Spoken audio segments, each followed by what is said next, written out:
আমার হাতে বড়লেখার প্রতিচ্ছবি ঠাকমা কণ্ঠটি এসে পৌঁছেছে। আমি এমন করে আগে কখনো দেখিনি যে বড়লেখার এরকম সুন্দর একটি পত্রিকা মানে চালু হয়েছে।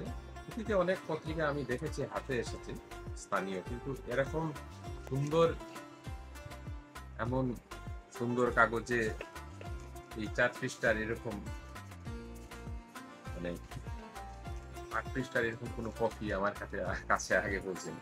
তাছাড়া এখানে রাজনীতির নেতৃবৃন্দদের অনেক সুন্দর সুন্দর কথা, বৈশ্বিক জনপদের চিত্র তুলে ধরা, এটা সম্ভাবনার পথ অনেকটা আমাদের উন্মুক্ত করে দেবে। আমি দিনে দিনে এই পত্রিকার উন্নতি ঘটুক, এই সাফল্য আমি কামনা করি।